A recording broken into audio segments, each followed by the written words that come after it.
그리스도 은혜에 변한 삶의 고백이 있는 간증 프로그램 오직 주만이의 김명인입니다.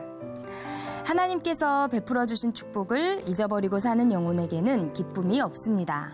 여러분은 그 첫사랑 그대로 주님을 차고 넘치도록 사랑하고 있으신가요? 오스왈드 챔퍼스가 쓴 주님은 나의 최고봉의 한 구절인데요. 오늘 이 시간 함께 하시면서 여러분 모두에게 그 첫사랑이 그 마음이 회복되기를 기도하겠습니다. 아름다운 신앙 간증 프로그램 오직 주만이, 오늘도 주님만을 사랑하는 아름다운 믿음의 간증들이 준비하고 있는데요. 먼저 이 자리 은혜롭게 채워주신 분들과 인사부터 나누겠습니다. 춘천 한마음교회 성도님들 나와주셨습니다. 반갑습니다.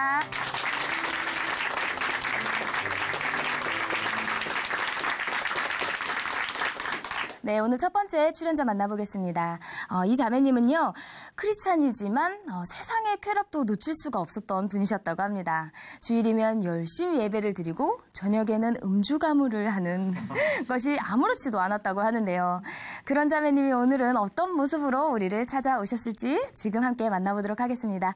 춘천 한마음교회 이순미 자매님 박수로 모십니다.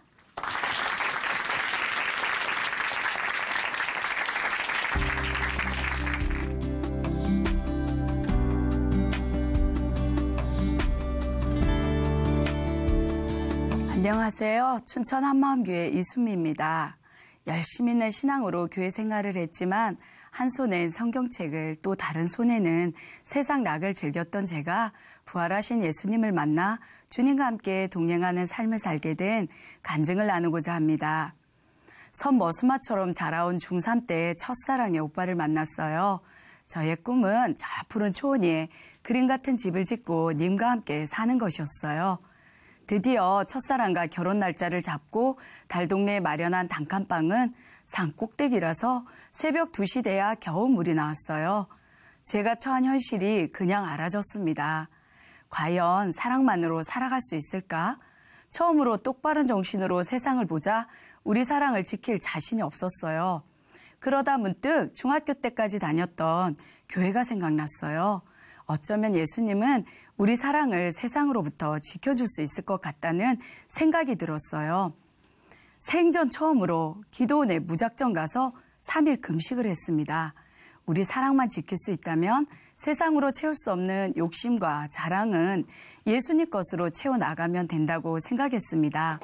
그때부터 세상은 간 곳 없고 오직 주님만이 제 인생의 전부였어요. 그런 소망 때문에 예수님 얘기할 때가 제일 행복했고 교회 갈 때가 제일 신나 하루에 5번 교회 가기도 했습니다. 속상할 때면 텅 빈 예배당으로 달려가 철야 기도를 하기도 했어요. 저의 모든 형편과 처지를 아시는 주님만이 큰 위로가 되었거든요. 그러다 보니 어느덧 10,000명이 넘는 교회에서 여전도 회장도 되고 중고등부 교사도 되고 남편은 안수집사가 되어 성가대장도 하면서 우리 부부는 교회 많은 사람들에게 유머 있고 인간성 좋은 사람으로 자리매김하고 있었어요. 그러나 하나님과 단둘이 기도로 충만할 때는 하나님이 나와 함께 하시는 것 같았지만 말씀과 기도에 젖어 있지 않을 때는 하나님에 대해서 확신 없이 무너지는 나의 믿음을 보고 성령 충만을 받아야겠다고 생각했어요. 그러던 어느 부흥 집회 때 성령 충만 달라고 기도했는데 제 마음이 뜨거우니까 제 등 쪽이 점점 열이 나기 시작하는 거예요. 이때다 싶어 불같은 성령을 받기 위해 몇 시간을 눈물, 콧물 짜내다 지쳐 이 정도 불받은 것으로 만족하고 일어나 뒤돌아보았는데요. 작고 둥근 창문으로 영사기 빛처럼 강한 햇살이 제가 앉은 자리만 비쳐서 제 등을 뜨겁게 달궜던 거예요. 황당했습니다. 또 한 번은 고등부 수련회를 마치고 오늘은 기필코 하나님을 만나 단판을 짓고 싶어 야심한 밤에 혼자 산에 올라간 적이 있었어요. 산기도 잘못하면 오히려 굿이 씌울 수 있다고 선생님이 말렸지만 아랑곳 않고 올라갔는데요. 도대체 보이지도 않고 만나주지도 않는 하나님을 어떻게 믿어야 하는지 너무 답답해서 소나무 뿌리라도 뽑자는 심정으로 부르짖었지만 아무 응답도 없는 거예요. 저를 사용하지 않으면 하나님만 손해예요 하고 소리 질렀지만 마음속으로는 내가 하나님이라면 정성에 가상해서라도 한번 만나주겠다 싶은 서운한 마음도 들더라고요. 이렇게 열심과 열정을 다해 신앙에 올인해 보았지만 마음 깊숙이 자리 잡은 영적 공고함과 믿음에 대한 한계로 지쳐가고 있었는데요. 그쯤에 같은 나이 부부 남성교회 모임에 소속되면서 사적으로도 자주 어울리다 보니 선교 모임 본질과는 달리 음주 가무와 세상 문화가 하나둘 들어오기 시작했어요. 결혼해서 10년 동안 열심으로 교회를 다녔지만 진리가 손에 잡히지 않아 답답하던 차에 교회에서 마음 맞는 사람들과 어울리다 보니 그동안 전혀 맛보지 못했던 세상 낙은 너무나 달콤하고 재미있었습니다. 처음엔 운동가, 산책가, 등산으로 모이다가 자주 어울리다 보니 언제부터인가 식탁 앞에 모여 감사 기도로 시작해서 술판으로 마치고 1년에 한두 번은 주일 예배도 빼먹고 단체로 휴가 가서 모닥불에 둘러앉아 복음송으로 시작한 노래는 가요가 되고 진한 음담 패설로 이어져 배꼽 잡고 웃기도 했습니다. 급기야 노래방 브루스 타임에는 남의 남편과 부둥켜 안고 춤을 춰도 전혀 어색하지 않게 되었어요. 심지어 교회에서 예배드린 후에도 저녁에 또 만나서 술, 음담 패설, 노래방, 융 3종 세트로 이어가다 보니 자연스럽게 점점 중독되어 가더라고요. 그러면서도 남편은 술 먹는 성가대장으로 맡은 직분에 충실하려 애썼고 저 역시 충성스러운 교회 교사로 포장하며 10여 년을 세상과 가늠하며 살아왔습니다. 이렇듯 세상 쾌락은 늘 함께 있지만 정작 은혜 받은 말씀으로 교제하거나 나누지는 않았어요. 각자의 믿음은 하나님과 그 사람만의 은밀한 관계라 생각했거든요. 그러던 어느 예배 시간에 안수집사이던 남편의 입에서 충격적 고백을 듣게 되었는데요. 우리 목사님은 천국이 있다고 진짜 믿으실까? 순간 저는 제 귀를 의심했어요. 말도 안 되는 상상을 어떻게 할 수 있냐고 하자 다른 사람들도 다 믿는 척 하는 거야. 정색하며 말했어요. 조만간 장로 될지도 모르는 남편의 신앙에 위기감을 느꼈습니다. 그동안 부부 위주로 놀다 보니 아이들 공부는 손 쓸 수 없을 정도로 엉망이 되어 있었어요. 더 이상 이 상태로는 안 되겠다 싶은 죄책감과 세상 낙에 중독된 이 생활에서 벗어나기 위해서는 이사가는 방법 외에는 없겠다 싶어 정들었던 터전을 떠나 반대 방향으로 멀리 이사를 갔습니다. 이사간 동네에 친구가 작은 교회 예배 오라고 해서 참석했는데요.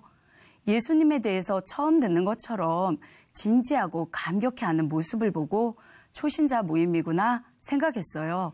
한 번은 일꾼이 다 알고 있는 부활을 계속 말하길래 제가 알고 있던 성경 지식도 덧붙여 말해주었는데요. 제 얘기를 묵묵히 들어주던 일꾼은 본다고 하니 너희 죄가 그대로 있느니라는 성경 구절을 읽어주더라고요. 처음엔 그 말뜻을 몰랐지만 가만히 들어보니 저 들으라고 한 말이었어요. 한 번도 예수님을 만나본 적이 없는 영적 소경이라는 뜻이었습니다. 일꾼은 예수님의 부활은 역사적 사실이고 실제라며 마치 부활을 직접 목격한 사람처럼 확신에 차서 말했어요. 사실 사학을 전공한 저에게 4대 성인 중 한 분이신 예수님의 실존은 역사적인 사실이기에 지식으로는 동의가 됐는데 마음으로는 믿어지지 않았습니다. 한마음 교회에 뭔가가 있을 것 같은 마음에 남편과 함께 예배에 참석했는데요. 목사님께서는 예수님을 하나님으로 믿을 수 있는 증거는 부활이라고 말씀하셨어요. 청년 예수를 어떻게 하나님으로 믿을 수 있겠어요? 제자들도 알아보지 못한 예수님을 우리가 어떻게 하나님으로 믿을 수 있겠어요? 그것은 바로 하나님이 보여주신 부활의 표적을 보고 믿는 거예요. 하고 말씀하셨어요. 또 개인의 체험적 신앙은 한계가 있고 모든 사람이 보고 믿을 수 있는 부활의 물증을 통해 믿을 때 흔들리지 않는 믿음이 나온다고 하셨습니다. 돌아오는 차 안에서 남편은 난 늘 예수님이 추상적이라 생각했는데 부활하셨다는 말씀을 들으니 예수님이 지금 이곳에 살아계신 것처럼 구체적이고 실제적이란 생각이 들어 목사님 얼굴은 어떻게 생겼는지 생각도 안 나고 부활하신 예수님만 보고 온 것 같아라며 놀라워했지만 제 머릿속은 부활의 증거가 믿을 수 있는 표적이고 물증이란 말이 계속 생각나 종잡을 수 없이 복잡해졌어요. 그럼 그동안의 내 열심과 체험은 물증이 아닌 심증으로 믿었다는 거야? 왜 꼭 부활의 표적을 보고 믿어야 흔들리지 않는다고 말하시는지 혼란스러웠습니다. 그런데 부활을 반복해서 들으면 들을수록 정말 사람이 죽었다가 부활할 수 있을까? 그게 가능한 얘기야? 그런데 왜 난 부활을 믿고 있다고 생각했지? 결코 쉽게 믿을 수 있는 얘기가 아닌데 마음 깊숙이는 제가 믿고 있지 않다는 것을 알겠더라고요. 그러나 부활이 실제가 된다면 진짜 예수님을 하나님으로 믿을 수 있고 불확실하게 여겨졌던 성경 말씀도 하나님 말씀으로 믿을 수 있겠구나로 연결이 되는 거예요. 고민이 되었습니다. 내가 배운 지식과 심증이 아닌 이스라엘 땅에 실존했던 청년 예수를 제자들은 어떻게 하나님으로 믿을 수 있었는지 성경을 읽어보니 제자들도 예수님이 부활하기 전에는 하나님으로 믿지 않았더라고요. 도마도 예수님 손에 못자국과 창자국을 만져보기 전에는 예수님의 부활을 믿지 못하겠다고 했지만 부활하신 예수님을 보자마자 나의 주, 나의 하나님으로 그대로 알아보고 고백하는 거예요. 제자들이 예수님을 신뢰하지 못해서 부활을 믿지 못한 것이 아니었구나. 부활을 본 적이 없었으니까 믿을 수 없었던 거야. 부활이구나. 제자들이 부활하신 주님을 보았구나. 보고 믿었구나. 저도 부활하신 예수님이 하나님으로 그대로 믿어졌습니다. 부활하신 예수님은 하나님이셨어요. 그동안 나를 쭉 지켜보셨다고 생각하니 두려운 마음과 함께 지금도 살아계신 하나님이라는 사실에 놀라고 감격스러웠습니다. 부활하신 예수님 때문에 감격하던 어느 예배 시간에 목사님께서는 로마서를 읽어주시며 부활하신 예수님을 무엇으로 믿느냐가 중요한 거예요. 마음 중심에 주인으로 믿지 않으면 구원이 없어요. 아무리 예수 이름으로 선지자 노릇하고 귀신을 내어 쫓아도 여전히 너가 주인이잖아 하신다고요. 그러시는데 구원이 없다는 말씀과 너가 주인이라는 말씀이 너무 무시무시하게 들렸습니다. 계속 이어서 하시는 말씀이 주님이 이 땅에 오신 이유가 우리의 주인이 되기 위함인데 여전히 자기가 주인인 사람들은 이 시간 다 회개하라고 하셨어요. 예수님이 하늘 보좌를 버리고 이 땅에 오신 이유가 있다고. 잃어버린 자녀를 되찾기 위해 목숨 걸고 땅끝까지 찾아가는 부모의 애끓는 심정이 하나님 마음으로 보였습니다. 내가 주인 되어 하나님을 배척한 이 죄 때문에 예수님이 나를 대신해 죽으신 그 참혹한 십자가는 나를 위한 하나님의 사랑이었습니다. 그동안 주님의 마음과 전혀 상관없이 살아온 세월이 보이니 쥐구멍이라도 숨고 싶었어요. 교회는 주님의 몸인데 단지 예배드리는 장소인 줄만 알았고 부활하신 예수님은 믿지도 않았고 하나님이 눈에 보이지 않는다는 이유로 교회 사람들과 어울려 술 마시고 춤추며 일락에 빠진 방탕한 종교인으로 살아왔던 거였어요. 철저히 내가 내 인생의 주인 되어 나한테 미쳐서 살아온 죄인이었습니다. 예수님을 주인으로 믿지 않은 근원적인 이 죄 때문에 삶의 모든 영역에서 죄의 열매가 주렁주렁 열렸다는 것이 알아졌습니다. 주님, 내 멋대로 살고 싶어 하나님을 마음에 두기 싫어하고 마귀의 종으로 살아온 이 원수를 위해 주님은 생명 전부를 걸고 내 대신 죽으셔서 저를 살리셨네요. 왜 그러셨어요?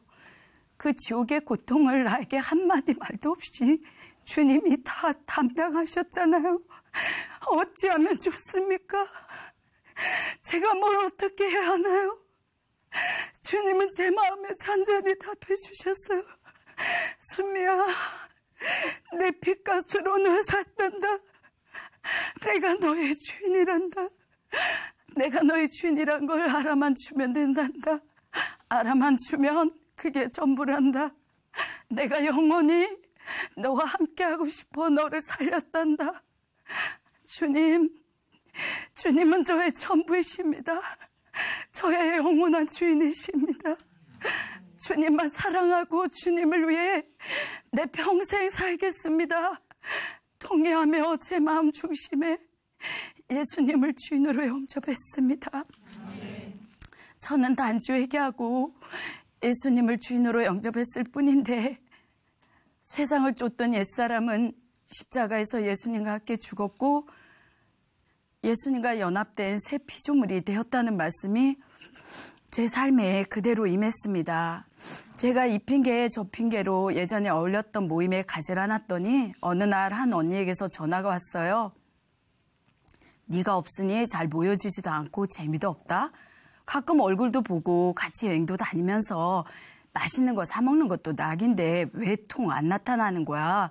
그러길래 저는 그동안 자의반, 타의반, 남의 비유맞히며 끌려다닌 세월이 너무 아깝고 하나님께 죄송해서 회개했어요. 사실 교회 다닌다면서 썩어질 낙을 쫓아 살아온 제 인생 1막은 끝났고 이제는 남은 세월 주님과 동행하는 인생 2막을 살고 싶어요. 그렇지만 경조사 때는 잊지 말고 꼭 불러주세요.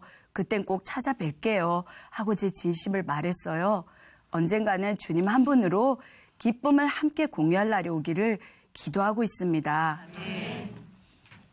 이런 저를 보고 남편은 사회 부적응자라고 하면서 예수를 열심히 믿는 건 좋지만 굳이 인간관계까지 끊어질 필요가 있냐고 핀잔을 주기도 했어요. 그렇지만 진리가 나를 자유케 하니 누가 나를 어찌 생각해도 상관이 없게 됐어요. 요즘엔 출근하는 아들의 아침밥에 정성을 다하고 집안을 깔끔하게 정리하면서 이전에 못다한 부모 사랑을 작은 것부터 실천하며 섬기고 있습니다.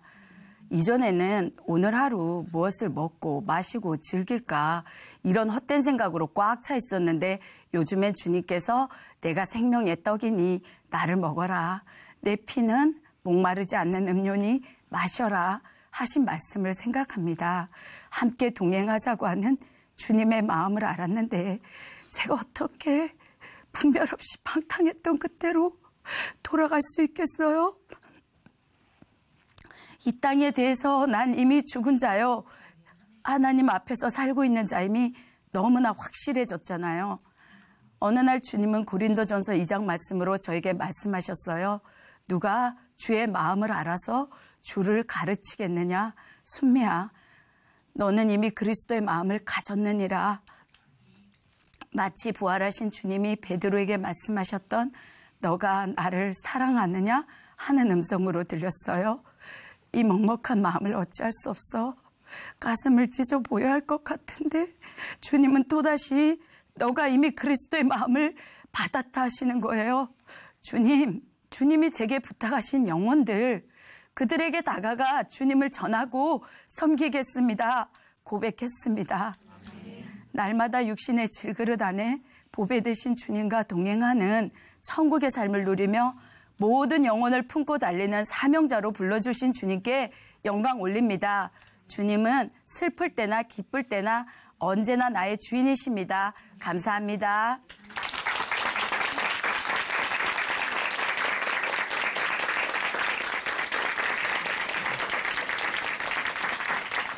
네, 간증 감사합니다. 예수 믿는다고 하면서 세상 쾌락을 놓지 못하는 삶. 사실 주변에도 이런 썬데이 크리스찬 삶을 사는 분들 종종 볼 수 있습니다. 하지만 이수미 자매님께서도 그런 삶을 사셨지만 예수님의 부활을 통해서 우리 주인 되신 예수님을 믿게 되면서 완전한 새 사람이 되셨는데요. 이제는 주님이 부탁하신 영혼들에게 복음 전하면서 늘 주님과 동행하는 삶을 사시겠다는 자매님께 다시 한번 우리가 응원의 박수 보내드리겠습니다.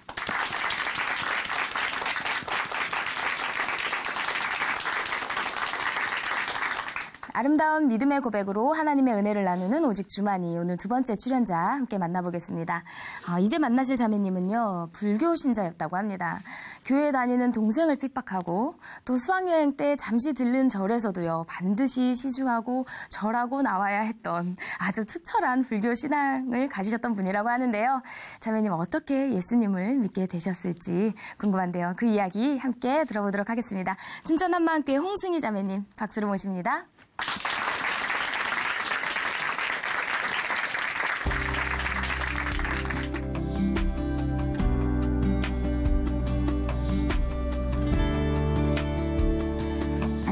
안녕하세요. 춘천 한마음교회 홍승입니다. 저는 지금은 이렇게 튼튼해 보이지만 태어나면서부터 몸이 너무 약했어요.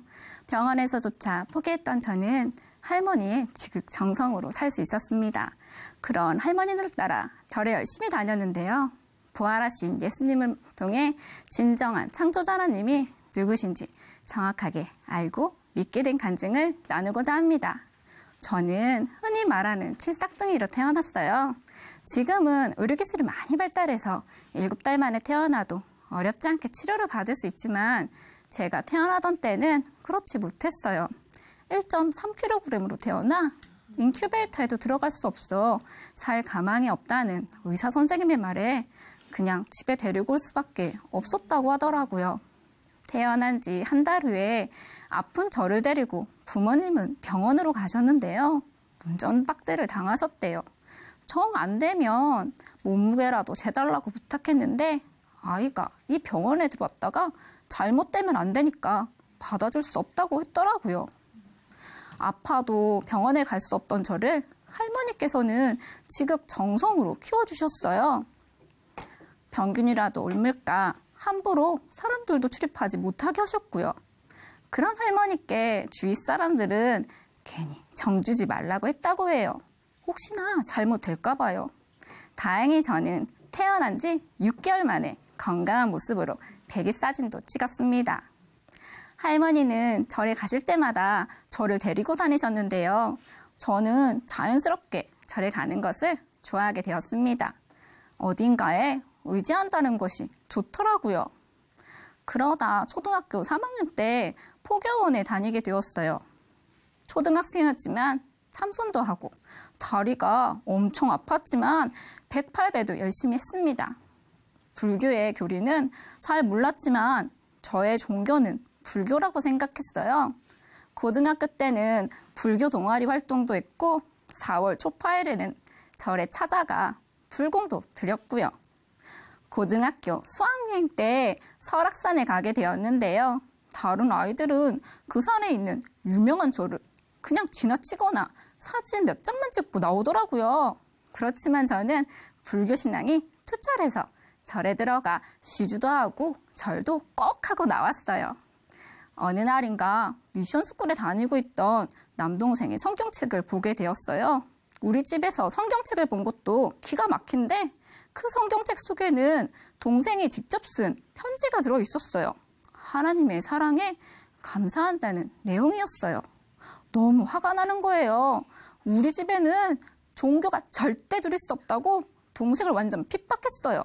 그때 너무 핍박을 심하게 해서 그런가 동생은 지금 교회에 다니지 않고 있습니다. 미팅이나 소개팅을 할 때도 혹시 교회 다녀? 라고 먼저 물어보았어요. 교회에 다닌다고 하면 당연히 땡이었습니다. 남편도 소개팅으로 만났는데요. 다른 것도 좋았지만 무엇보다 교회에 다니지 않는다는 것이 정말 좋았어요. 결혼한 후에 남편은 업무 때문에 미국으로 장기 출장을 가게 되었어요. 저는 임신 7개월이었는데 함께 가게 되었고요. 그곳에서 첫 아이를 낳고 나니 친정엄마가 너무 보고 싶더라고요. 하루는 국제 전화카드를 사서 엄마와 통화를 하게 되었어요. 그런데 엄마 목소리가 좋지 않은 거예요.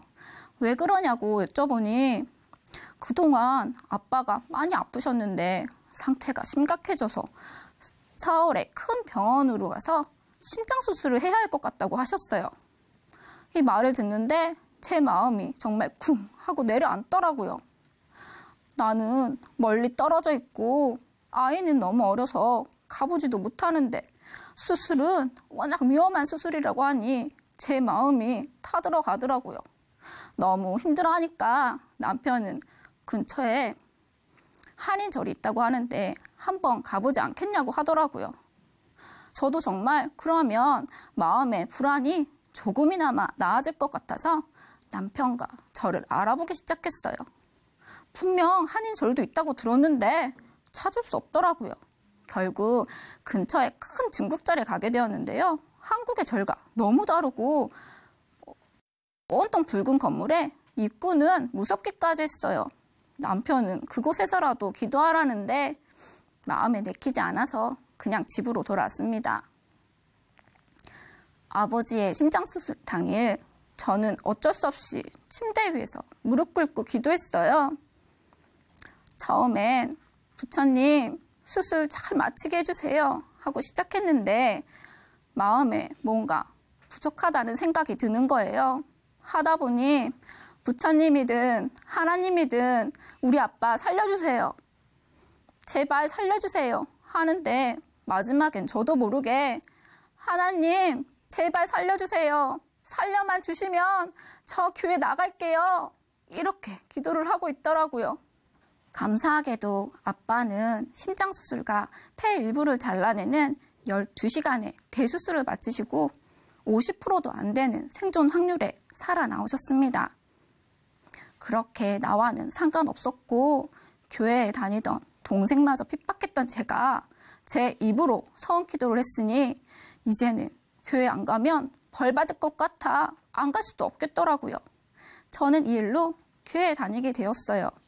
처음엔 가기가 꺼려졌지만 목사님과 교회분들이 신방도 와주시고 교제도 해주시니 제 마음도 조금씩 열리더라고요. 그런데 교회에 다닌 지 여러 해가 다 되도록 들은 말씀은 많고 전보다 많이 알고 있는 것 같은데 저에겐 믿음이 없는 것 같더라고요. 항상 교회 일에 바쁜 지체들과는 달리 저는 교회에 적응을 잘 못하고 있었고요. 오면서부터 들었던 구원의 문제나 죄사함, 거듭남, 믿음을 얻기 위해 말씀을 듣고 제 딴에는 열심히 한다고 했지만 결국 다 아니었어요. 마음도 몸도 힘만 들었어요. 십자가에 죽으신 예수님의 사랑에 눈물을 흘리고 감격도 했지만 제 스스로 굴복이 되질 않는 거예요. 어느 날 문득 이런 생각이 들었어요. 나는 하나님을 왜 믿고 있는 거지? 아버지를 살려주셔서 교회에 다니게 되었고 다니면서 저는 제가 하나님을 믿고 있다고 생각했거든요. 그런데 저의 믿음은 부처님에서 예수님으로 이름만 달라진 거더라고요. 부처님이든 예수님이든 제 기도만 들어주시면 되는 거였어요. 지금 내가 도대체 누구를 왜 믿고 있는 거지? 더구나 절에 다니면서 믿는다고 했던 것과 달리 예수님을 믿는 것은 왜 이렇게 힘이 드나 하는 생각까지 들더라고요. 아무리 믿어보려고 해도 믿어지지 않으니까요. 이렇게 힘들어하던 때에 어느 평범한 성도들의 간증 영상을 보게 되었는데요. 그 간증을 보면서 의문이 생기더라고요. 저는 말씀을 많이 들어도 내 힘으로 믿어보려고 해도 믿어지지 않는데 그 프로그램에 나오는 사람들은 부활이라는 그 한 단어에 그대로 굴복되고 믿음이 생기더라고요. 과연 어떻게 저럴까 했어요. 아이들의 방학이 시작되고 한국에 2주 정도 방문할 기회가 생겼습니다. 짧은 일정이었지만 춘천에 있다는 간증 속의 교회에 꼭 방문하고 싶었어요. 그 당시 만삭이었던 동생에게 부탁해서 한마음교회에 갔습니다. 점심 식사 후 교제를 하고 있는 그 교회 성도들의 얼굴에는 모두 기쁨이 넘쳐 있었어요. 너무 좋아 보이더라고요. 예배 시간이 되어 목사님의 말씀을 듣는데 생각의 주인이 누구냐라고 하시는 거예요. 이 말씀을 듣는데 생각? 당연히 생각의 주인은 나 아닌가? 그런데 생각의 주인도 예수님이라고 하시는 거예요. 깜짝 놀랐어요. 나의 행동뿐 아니라 생각의 주인도 예수님이라고? 예수님의 주인 되심에 대해서는 정말 많이 들어왔고 내가 주인 된 자리를 예수님께 내어드려야 한다는 말씀도 그동안 많이 들어왔어요. 그런데 생각의 주인 또한 예수님이라는 이 말씀이 저에게는 낯설게만 느껴졌습니다. 집내신문에 연재되었던 한마음교회 목사님의 칼럼과 간증들을 보며 교회 지체들과 교제를 하게 되었는데요. 어떤 자매의 간증을 듣게 되었는데 그 간증에서 부활은 지식이 아니라 실제다라고 하는 거예요. 이 말씀을 듣는데 갑자기 머리를 한 대 꽝 하고 얻어 맞은 것 같았어요. 그 자매는 부활이 지식이었기 때문에 예수님을 믿지 못했던 거였다고 했어요. 근데 저도 부활을 알고만 있었더라고요. 부활은 지식이 아니라 실제 일어났던 역사 속의 사건이었어요. 실제다, 실제 이 말씀을 듣는데 예수님이 진짜로 부활하셨구나. 예수님이 하나님이시구나. 지금도 살아계시는구나. 창조주 하나님이 이 땅에 오셨었구나. 이게 믿어지더라고요. 그렇게 어려웠던 성경 말씀도 부활이 실제가 되니 믿음으로 아멘하게 되었습니다. 그렇게 구했던 믿음이 하나님께서 은혜로 거저 주시는 거라는 게 맞더라고요. 그리고 그 간증 프로그램에 나왔던 사람들이 부활이라는 그 한 단어에 그대로 굴복되어지는 이유를 이제야 알겠더라고요. 믿음은 부활하신 것을 통해서 믿는 것이었어요. 부활하신 예수님 앞에 서니 그동안 저의 모습들이 떠올랐어요. 내가 믿어보려고 했고, 내가 기도했고, 내가 말씀도 듣고, 내가 말씀대로 행한다고 하면서 내 행위대로 하느라 힘들었는데요. 내가 해보려고 하고, 내가 믿어보려고 하는 것은 하나님께서 말씀하시는 그 믿음이 전혀 아닌 거였어요. 진짜 믿음은 나로부터 시작되는 것이 아니라 하나님으로부터 시작되는 거였어요. 이분으로부터 시작된 믿음, 부활의 증거 위에 세워진 믿음은 흔들리지 않는 거예요. 그 증거로 예수님을 내 주인으로 믿을 수 있는 거고요. 그래서 내 생각의 주인도 이분이시고 내 인생의 주인도 이분이신 것을 제대로 믿게 되었을 때 흔들리지 않는 부활의 증인이 되는 거예요. 저의 믿음은 저로부터 시작된 믿음이었고 그게 다 제가 주인 되었기 때문이더라고요. 주인이라는 건 모든 것의 주인이 되어주신 거였어요. 그러니 내 생각의 주인도 당연히 예수님이라는 걸 이제야 알겠더라고요. 예수님은 오직 우리의 주인이 되시기 위해 사람의 몸으로 이 땅에 오신 거였어요. 십자가에서 죽으시고 사망 권세를 이기시고 부활하셔서 우리의 주인이 되어주신 거였어요. 주인이라는 게 세상에서 흔히 생각하는 그런 주인이 아니더라고요. 우리와 함께 마음을 나누고자 하시는 아버지의 마음이었어요. 자든지 깨든지 우리와 항상 함께 하시고자 하시는 하나님의 그 마음. 이미 내 마음에 계신 예수님의 마음을 알지 못하고 그동안 내 멋대로 했던 나의 그 악한 중심이 비춰졌어요. 하나님의 마음을 알지 못했습니다. 제가 다 해야 하는 줄 알았습니다. 예수님을 믿지 않는 것이, 내가 주인 되어 사는 것이 얼마나 악랄한 죄인지 몰랐습니다. 예수님을 믿지 않고 제가 주인 되었던 죄를 회개합니다. 이제는 제 마음에 계신 예수님을 주인으로 믿고 하나님과 항상 함께하고 싶어요. 예수님은 나의 주인이십니다.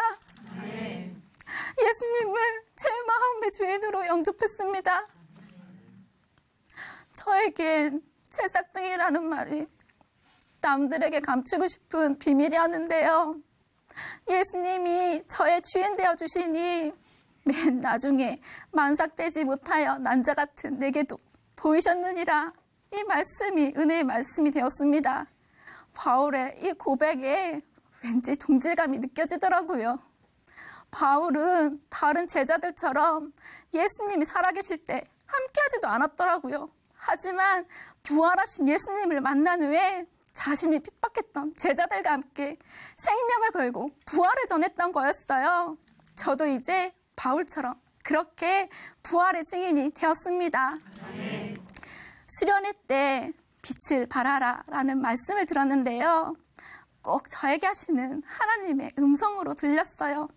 저는 부족하지만 이 말씀에 순종하며 복음을 전하고 있습니다. 아버지는 심장수술로 뇌졸중으로 쓰러지셨고 언어 인지장애까지 생기셔서 과연 복음을 들으실 수 있을까 했지만 부활은 모든 사람이 믿을 만한 증거라는 이 말씀을 믿고 아버지에게도 복음을 전했습니다. 엄마는 10년 동안 아버지 수발에 힘드셨는데 있던 집마저 사기를 당해 마음도 몸도 너무 힘드신 상태셨거든요. 엄마께도 복음을 전했는데요. 처음엔 하나님이 정말 살아계시면 나는 왜 이렇게 힘드냐고 너희나 잘 믿으라고 하시더니 이제는 저희와 함께 교회도 나오시고 작은 교회 예배도 드리십니다. 저를 애지중지 키워주시고 절에도 데리고 가셨던 할머니께도 복음을 전했는데요. 예수님의 부활을 들으시고는 부모님과 함께 예수님을 주인으로 믿고 계십니다. 또 뇌출혈로 쓰러지셔서 한쪽 팔다리가 마비되셨던 시어머니와 아버님은 저희 집에서 잠깐 동안 함께 사셨는데요. 시어머님은 작은 교회 예배도 드리시면서 우리가 말씀과 삶을 나누는 것을 보시고는 너희처럼 사는 게 진짜 잘 사는 거라며 당신은 이제껏 헛사셨다고 하셨어요. 하지만 이제 시어머님도 복음 안에서 교제하는 사이가 되었습니다. 힘든 일이 생길 때 누군가를 의지하고자 했던 마음으로 시작되었던 저의 신앙은 상황에 따라 흔들릴 수밖에 없었습니다. 저의 믿음 또한 모래 위에 지은 집과도 같았는데요. 확실한 증거 없이 믿는 신앙은 불교든 기독교든 흔들릴 수밖에 없었어요. 확실한 증거, 부활로 우리의 주인 대신 예수님을 만났습니다. 반석 대신 예수님 위에 저의 믿음을 세우니 이제는 흔들리지 않습니다. 이제는 확실한 증거, 부활로 우리의 주인 대신 예수님을 확실하게 전할 수 있게 되었습니다. 그리고요. 아빠가 수술하실 때 그토록 수소문했지만 찾지 못했던 한인절이 집 근처에 있던 것을 몇 년이 지난 후에 알게 되었어요. 그 일들로 선한 길로 인도하신 하나님께 감사와 영광을 올려드립니다. 예수는 나의 주인이십니다. 감사합니다.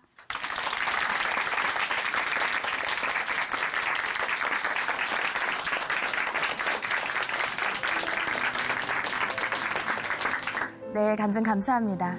부활의 증거 위에 세워진 믿음은 흔들리지 않는다. 그리고 그 증거로 예수님을 내 주인으로 믿을 수 있고 그렇게 내 생각과 인생의 주인이 예수님인 것을 제대로 믿게 되었을 때 바로 흔들리지 않는 부활의 증인이 비로소 될 수 있다는 자매님의 오늘 이 말씀이 정말 기억에 남는 것 같습니다. 이제는 확실한 증거인 부활로 예수님을 만나신 홍승희 자매님께 오늘 귀한 간증 들려주셔서 감사하다고 다시 한번 감사의 박수 부탁드립니다.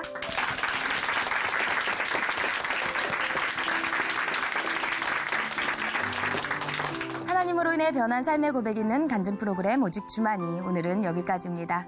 지금까지 함께해 주신 춘천 한마을교회 성도님들 그리고 시청자 여러분 감사드립니다. 오늘도 찬양으로 마무리하겠는데요. 오늘 찬양해 주실 분은 김정일 형제님이시고요. 찬양은 크신 주께입니다. 오늘도 성령님의 인도하심 가운데 승리하는 하루 보내세요. 감사합니다.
그분은 계시고 표현치 않아도 그 위엄이 만에